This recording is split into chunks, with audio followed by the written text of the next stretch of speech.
Bonjour à tous et bienvenue dans cette nouvelle vidéo. Aujourd'hui, nous allons nous occuper de la configuration de contrôle des dates. Pour commencer, je vais afficher les données de notre Selected Place ici pour les dates minimum. Dans notre template, je vais donc utiliser Selected Place, mais nous n'avons pas de date configurée dans notre modèle. Je vais donc aller dans notre place.model.ts pour ajouter un nouveau champ qui sera Available From et Available To de type date.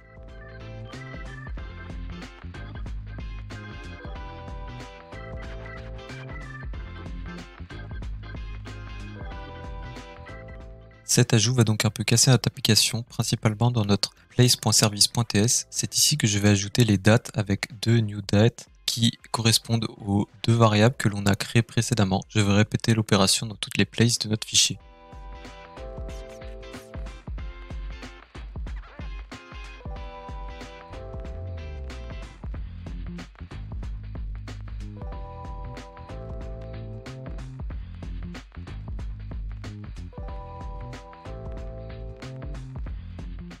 De retour sur notre template, on peut désormais utiliser sur notre Selected Place les dates min et max que l'on vient de configurer. Pour les dates de fin, nous avons déjà configuré le min et pour le max, nous allons faire la même chose.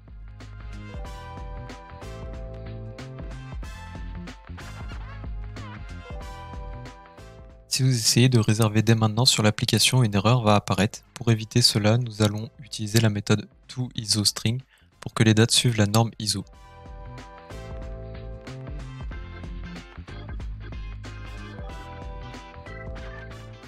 Sur notre application, si maintenant nous essayons de réserver, nous pouvons voir que la date correspond au minimum à ce que nous avions mis dans le modèle. Et une fois la date de début sélectionnée, on peut voir que sur notre date de fin, nous ne pouvons pas choisir une date antérieure.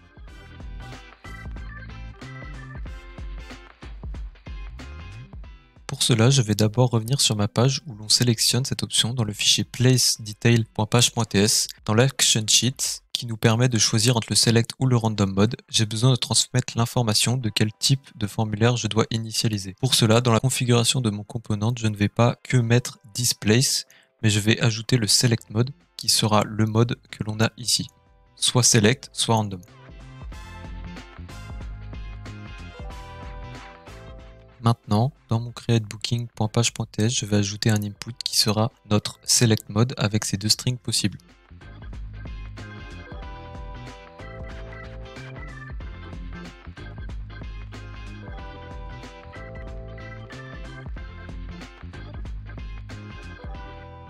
Grâce à cela, dans notre engine init, je vais créer une constante available from et dans celle-ci, je vais initialiser une new date en sélectionnant le available from de cette selected place. Je vais faire la même chose pour la date de fin.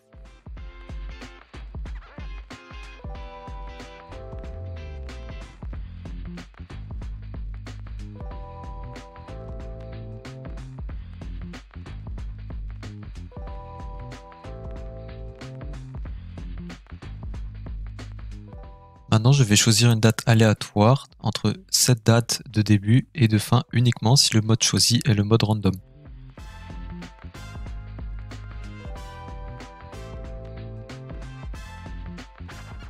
Nous allons avoir besoin de deux nouvelles propriétés de type string, une start date et une end date. Je vais les utiliser dans mon if en commençant par la start date qui sera un objet de type date dans lequel je mets mon available from ici et je lui applique la méthode getTime qui donne la date en millisecondes depuis la création de JavaScript en 1970.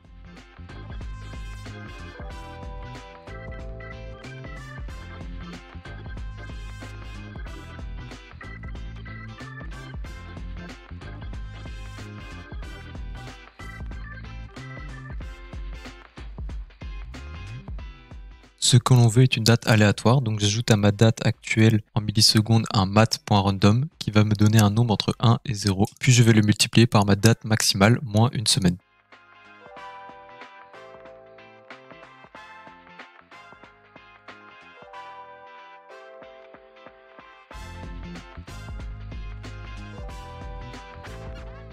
Je dois donc convertir une semaine en millisecondes. Pour cela, je vais devoir multiplier 7 jours par 24 heures par 60 minutes par heure, puis 60 secondes par minute, puis 1000 millisecondes par seconde.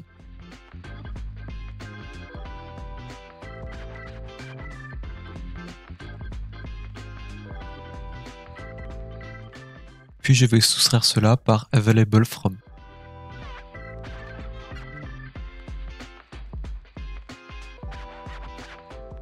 Notre start date devait être un string, pour cela je fais appel à la fin à la méthode toIsoString. Nous avons donc ici une génération de date aléatoire en prenant compte d'une date max. Maintenant, nous allons nous occuper de notre endDate. Pour cela, je vais lui affecter une new date qui sera notre start date en lui affectant la méthode getTime.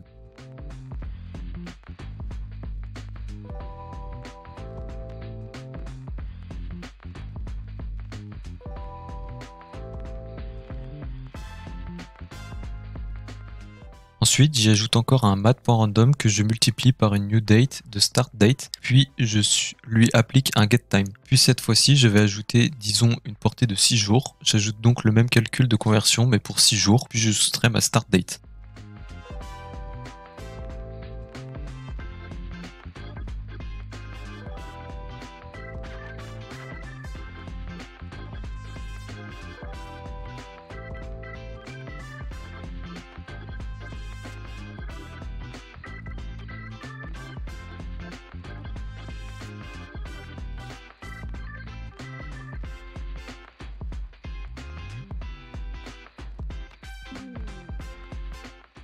Encore une fois, nous avons besoin de le convertir en string.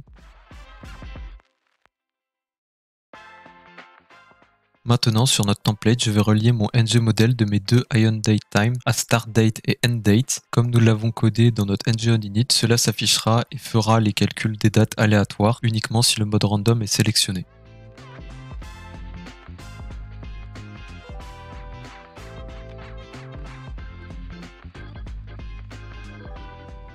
Sur notre application, si je choisis le mode Select, on peut voir que cela fonctionne.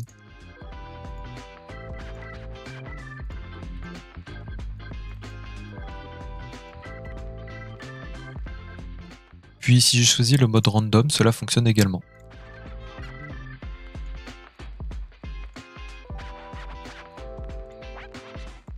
C'est tout pour aujourd'hui, la prochaine fois nous nous occuperons de la validation du formulaire.